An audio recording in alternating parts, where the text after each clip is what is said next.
24 news और मैं हूं नेहा परिहार आपके साथ। आइए रुक करते हैं आज की मुख्य खबरों की ओर। पानी की मांग को लेकर ज्ञापन दिया गया। वार्ड नंबर 18 और 19 के लोगों ने उपखंड अधिकारी को ज्ञापन सौंपा। गड़गड़ा मोड़ पीएनबी बैंक के पास के लोगों द्वारा राम अवतार सैनी के नेतृत्व में दिए गए ज्ञापन में लिखा गया कि कुछ रसूखदार लोगों ने लाइन में डाक लगाकर हमारी पानी अवरुद्ध कर दिया, जिससे हमारे पिछले 6 महीनों से पानी नहीं आ रहा है। लोगों ने लाइन को चेक करवाकर पानी की समस्या का समाधान करने की मांग की है। उन्होंने बताया कि इससे पूर्व भी विभाग के आला अधिकारियों को कई बार समस्या से अवगत करा दिया। 1-2 बार अधिकारी देखने भी आए, लेकिन आज तक समस्या का समाधान नहीं हो सका। उन्होंने चेतावनी दी कि अगर शीघ्र ही समस्या का समाधान नहीं हुआ तो मोहल्ले के लोग बड़ा आंदोलन करने पर मजबूर होंगे, जिसका जिम्मेदार प्रशासन होगी। सर, क्या मामला है? किस मांग को लेकर ज्ञापन दिया गया आज? हमारे मोहल्ले में पिछले 1 साल से पानी नहीं आ रहा, पानी की व्यवस्था नहीं हो रही है। कहाँ की बात है? ये पंजाब नेशनल बैंक के पास की मोहल्ले की बात है, खंडेला। अभी क्या चाह रहे हो आप? हमारे को तत्काल कोई कंटेनर से प्लान बना करके इसमें टैंकर की नियमित सरकार से व्यवस्था की जाए। ये सुविधा दी जाए। आपका नाम? राम अवतार सैनी। सर, किस बात को लेकर ज्ञापन दिया गया है? सर, पानी के लिए ज्ञापन दिया गया है। मैं खंडेला बाजार से हूँ।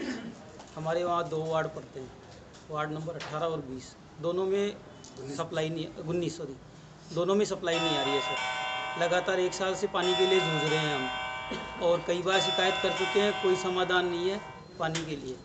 और अभी तो गर्मी स्टार्ट भी नहीं हुई और उससे पहले ही ये किल्लत है पानी की, तो आगे गर्मी में क्या होगा हमारे साथ। आपका नाम? मेरा नाम Mohammad Abid Sheikh. Ward number 14 Punjab National Bank Khandela road का निवासी हूँ। हमारे द्वारा यहाँ पर एसडीएम साहब को पानी की सप्लाई को लेकर ज्ञापन दिया गया। जगह जगह पर अवैध कनेक्शन तथा डाटे लगा रखी है। जो जहाँ पे गणेश जी के मंदिर पे अवैध नल भी ओपन कर रखे हैं, जिस लाइन में वाटर की सप्लाई होती है हमारे टैंकियों में, उसमें अवैध नल लगे हुए हैं। मैं गुजारिश करता हूं कि इन अवैध नलों को तथा डाटों को बंद करवा के हमारे पानी की सप्लाई को आपूर्ति करने की कृपा करें, तथा आपसे ये निवेदन है मेरा। आपका नाम? मेरा नाम अरविंद कुमार सैनी है। चौथ का बरवाड़ा में शीतला माता की गली में स्थित Mahatma Gandhi senior secondary school में डॉक्टर भीमराव अंबेडकर की जयंती बड़े ही हर्षोल्लास के साथ मनाई गई। डॉक्टर अंबेडकर के चित्रपट के समक्ष दीप प्रज्वलित कर कार्यक्रम का शुभारंभ किया गया। महात्मा गांधी विद्यालय में पढ़ने वाली छात्राओं ने तथागत गौतम बुद्ध के गीत बुद्धम शरणम गच्छामि गाकर सभी का मन मोहा। मीणा धर्मशाला महासचिव चिरंजीव लाल मीणा ने डॉक्टर अंबेडकर के जीवन पर प्रकाश डालते हुए बताया कि डॉक्टर अंबेडकर को हमारे देश में ही नहीं अपितु संपूर्ण विश्व में इनकी जयंती बड़ी धूमधाम से मनाई जाती है। चिरंजीव लाल मीणा ने बताया कि याद उन्हीं महापुरुषों को किया जाता है जिन्होंने देश के लिए अपना जीवन समर्पित किया हो। 14 अप्रैल 1991 से 6 दिसंबर 1956 तक डॉक्टर भीमराव अंबेडकर का योगदान कोई भुला नहीं सकता। डॉक्टर अंबेडकर ने कमजोर तबके, विशेषकर दलितों, आदिवासियों व पिछड़ा स्तर ऊंचा करने का प्रयास किया, जिन्हें हम कभी नहीं भुला सकते, जिनकी आज हम कल्पना भी नहीं कर सकते। आज से कहीं बेहतर खराब जिंदगी पहले जी रहे थे लोग। यदि भीमराव अंबेडकर जी नहीं होते तो शायद आज ये अस्पृश्यता की जो बीमारी है खत्म नहीं होती। और जो अंबेडकर जी का जो सपना था उच्च जाति, निम्न जाति, इन सबको एक समान लेवल पर लाने का, वो इनका सपना था। और इन्होंने जिस तरह 200 वर्षों तक हमारा देश अंग्रेजों का गुलाम रहा है, अंग्रेजों के दिमाग में भी ये बात थी कि हम देश को छोड़कर जाएंगे, उसके बाद में हिंदुस्तान संगठित नहीं रह सकता है। परंतु हमारे देश की शासन और प्रशासन व्यवस्था को चलाने के लिए जिस संविधान की जरूरत थी, उस संविधान को बनाने का जो मेन जिम्मा था, ड्राफ्टिंग जो कमेटी थी, वो स्वयं भीमराव अंबेडकर जी उसके अध्यक्ष थे। और उन्होंने ऐसा संविधान बनाया जो विश्व का सबसे बड़ा लिखित संविधान साबित हुआ है। उस जमाने में 60 देशों की भ्रमण यात्रा इन्होंने की और अलग अलग देशों के संविधान से जो चीजें इनको अच्छी लगी, उन संविधानों में से इन्होंने अच्छी चीजें ग्रहण करके हमारे संविधान में उनको स्थान दिया। आपको पता है, जो पावरफुल कंट्री संयुक्त राज्य अमेरिका है, वहां से इन्होंने मूल अधिकार और जो न्याय व्यवस्था है वो इनको वहां अच्छी लगी। वो हमारे संविधान के अंदर इन्होंने रखा। कनाडा की जो संघात्मक व्यवस्था थी वो इनको अच्छी लगी, उनको इसमें स्थान दिया। आयरलैंड के जो नीति निर्देशक तत्व थे उनको यहाँ स्थान दिया। जर्मनी जैसा जो देश था जहाँ पर हिटलर जैसा राजा पैदा हुआ था, वहाँ पर आपातकाल की जो इमरजेंसी की जो व्यवस्था जो लगती थी वो इनको अच्छी लगी, उनको यहाँ इन्होंने स्थान दिया। इंग्लैंड की जो संसदीय प्रणाली थी उनको भी हमारे संविधान में इन्होंने स्थान दिया। तो इस तरह का इन्होंने एक संविधान बनाया। यदि वो संविधान जिस हिसाब से अंबेडकर जी ने बनाया था उसी हिसाब से यदि आज हमारे देश की शासन व्यवस्था चले तो हमारे देश का मुकाबला वर्ल्ड का कोई भी कंट्रीज नहीं कर सकता है। राजधानी जयपुर के चोमू कस्बे में जमा पानी के लिए हाहाकार मचा रहता है। अक्सर आए दिन जलदाय विभाग नगरपालिका में मटके फोड़े जाते हैं। पिछले सप्ताह की बात करें तो पानी की मांग को लेकर आक्रोशित महिलाओं ने सड़क को जाम कर दिया था, तो दूसरी तरफ महिलाएं पानी की टंकी पर चढ़कर पेयजल की मांग कर रही थी। इधर जलदाय विभाग की नाक के नीचे सैकड़ों लीटर पानी व्यर्थ बह रहा है।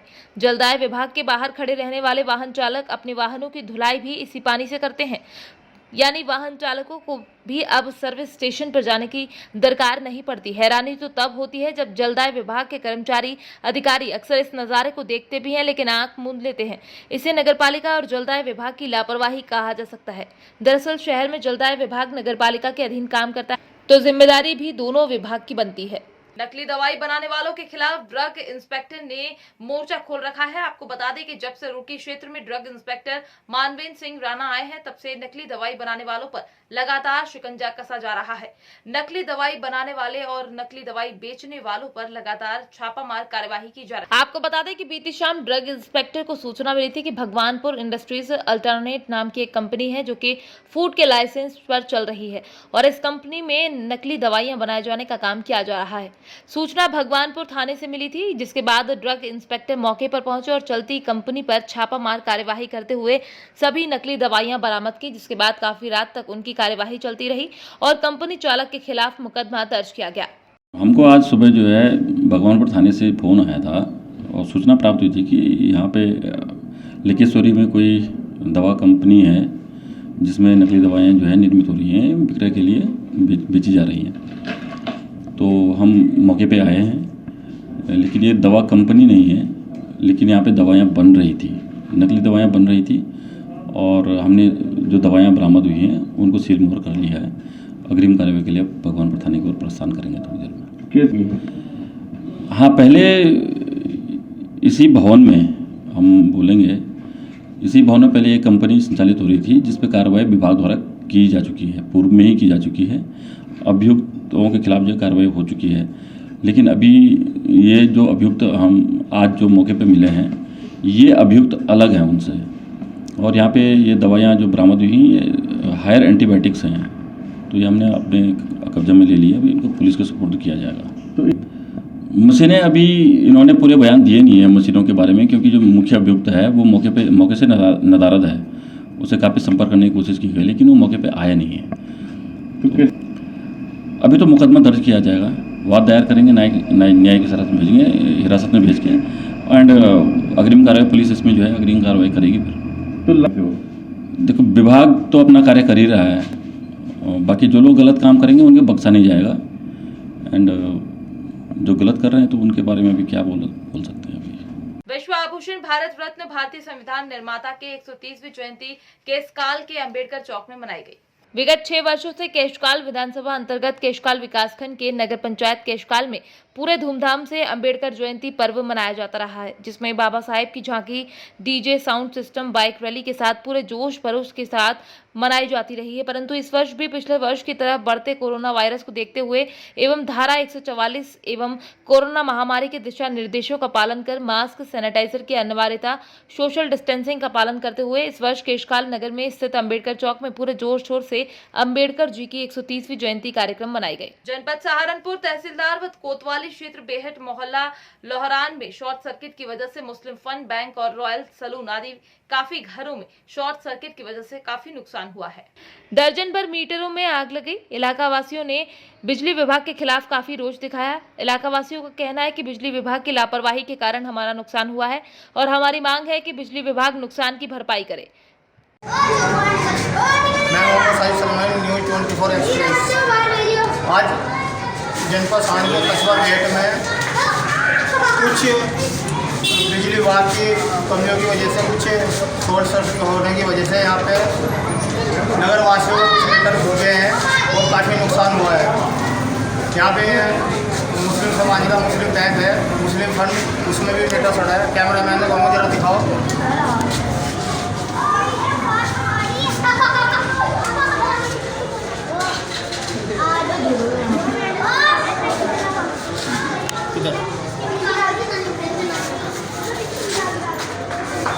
और मैं यहाँ पे जो कर्मचारी हैं मुस्लिम फंड से बात करूँगा। जी सलाम जी, आपका नाम? जी ये क्या हुआ है जी, इसके बारे में कुछ बताएंगे आप? ये इसे जो है हमने जैसे आगे मालूम हुआ कि आपकी ब्रांच में जो है शॉर्ट सर्किट की वजह से मीटर गए हैं, कुछ आवाज़ आई है। जैसे हमने शटर खोला गया तो हमने देखा कि पूरा हुआ मीटर मिला है और हमारा पूरा जो है सिस्टम उसमें सोलर प्लांट का पैनल लगा है, ये सब जो है काफ़ी नुकसान है। हम चाहते हैं कि ये जल्दी से जल्दी लगवाया जाए और हमारी ब्रांच मिलेगी। इसमें हमारा काम जो है जिससे लोगों की दिक्कत ना हो, सुचारू रूप से चलाए। आपने बिजली विभाग को फोन वगैरह किया? जी हमारे जो भाई नाम भाई हैं उनके नाम पर आगे हमने दिखा दिया है CL वालों को, तो कह रहे हैं कि हम अभी आगे से उसकी मरम्मत करा देंगे, लेकिन अभी तक तो कोई आदमी पहुँचा नहीं है। कितनी देर का कितना टाइम हो गया उसको? तकरीबन एक घंटे के अंदर 4:30 बजे के करीब 4 साढ़े 4 बजे के बीच में हादसा हुआ है। लेकिन हमारी ब्रांच में जो है आज चैनल बंद थे और यहाँ पर इसके अलावा कोई नुकसान? इसके अलावा कोई नुकसान नहीं। बाकी यहाँ पे जैसे और मोहल्ले वासी को बताऊँ क्या नुकसान हुआ है? ऐसा तो यही मीटर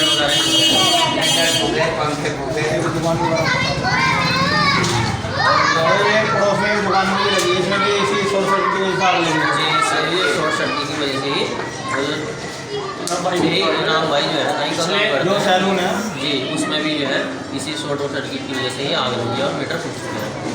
अभी तक प्रशासन की तरफ से कोई नहीं पहुँचा है? ना अभी तक कोई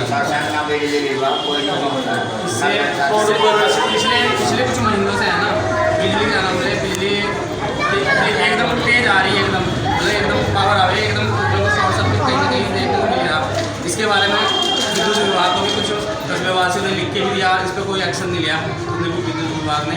तो हम तो चाहेंगे कि जो जिसका भी जो नुकसान है आपने उसमें उनको बताया है, उनको शिकायत की, उन्होंने उस शिकायत का कोई हल नहीं दिया? कोई हल नहीं दिया। महला कस्बा बांध भी लिखित रूप में शिकायत दी थी कई बार, और क्या नाम है तेजी के साथ लाइट आई जिससे कि इन्वर्टर वगैरह बैटरी वगैरह भी गए, तो लिखित रूप में दिया है जिन साहब को भी कोई इस पर कोई कार्रवाई नहीं की गई है। और हम तो अपनी चाहेंगे हमारे जो बैंक का नुकसान हुआ और भी जो पड़ोस मोबाइल दुकान का जो नुकसान हुआ है इसे क्या नाम है इसकी भरपाई मिल गई है। कल को हमारी ब्रांच का 2 दिन की छुट्टी है, डेलिंग का काम है, कल को ब्रांच खुलनी है, नेट से सारा हुआ है, इसलिए क्या नाम है बिजली चाहिएगी, बिजली की वजह से क्या नाम है खपत रहेगा। इससे जो क्या नाम है नगरवासी हैं ग्रामवासी हैं सबको दिक्कत का सामना करना पड़ेगा।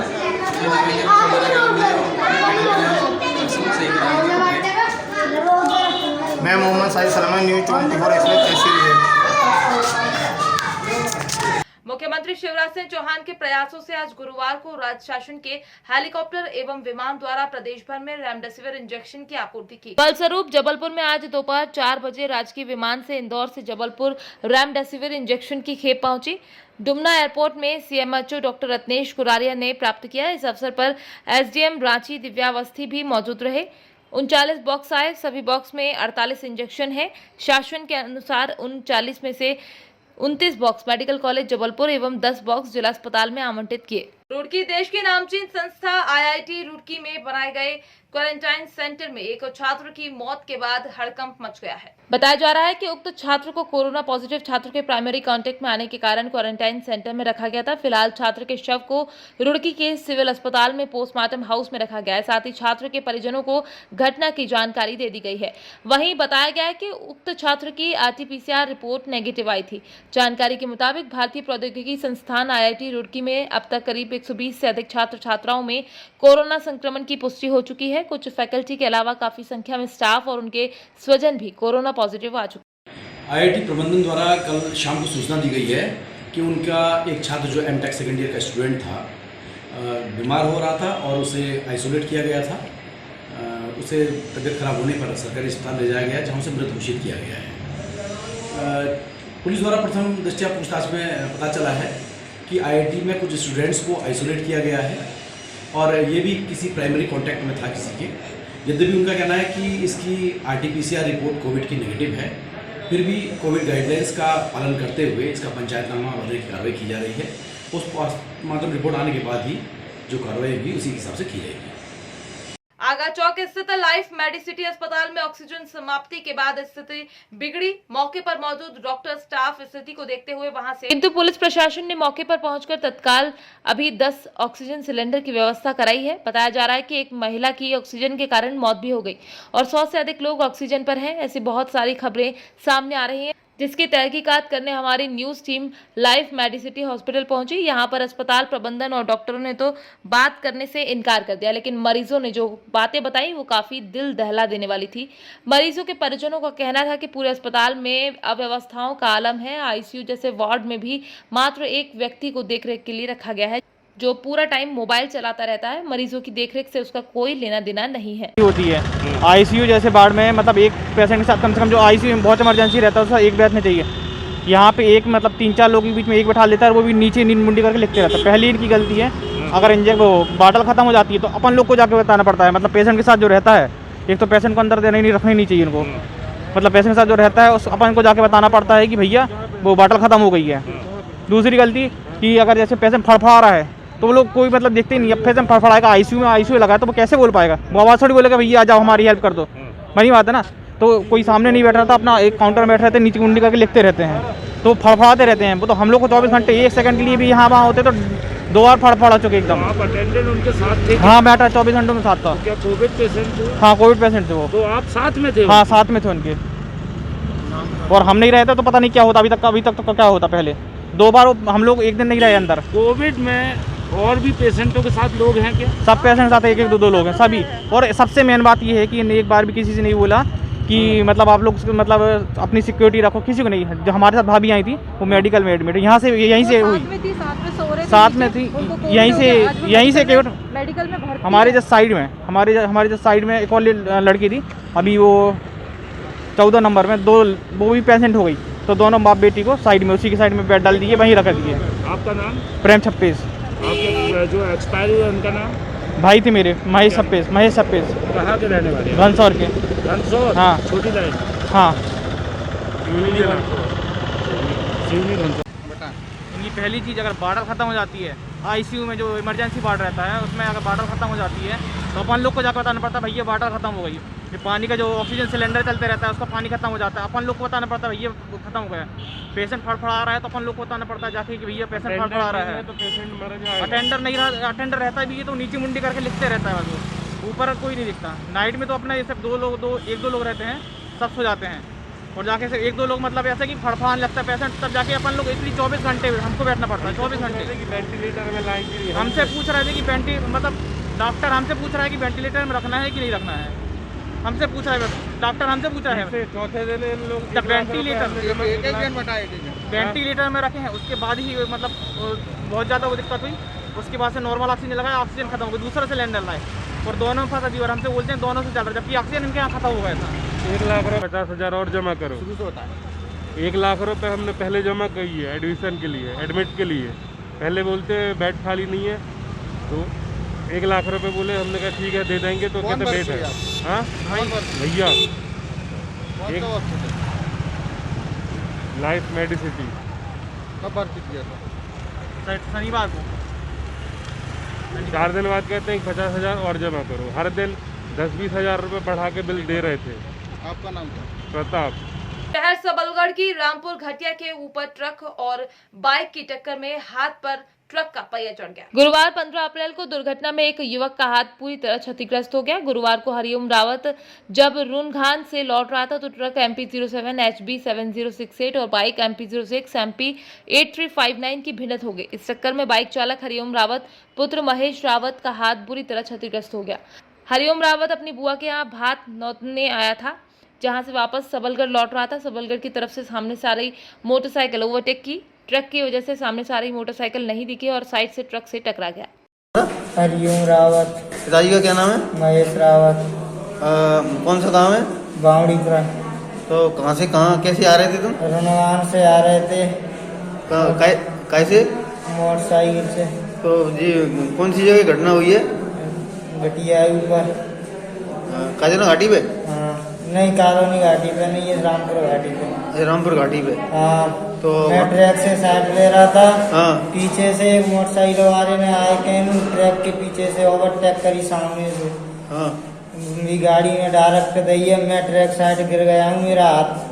मेरा दोनों ट्रक के टायर के नीचे आए हैं। सिर को मैंने हटा दिया, हाथ हटाने में देर हो गई, जब तक अगला टायर निकल गया है।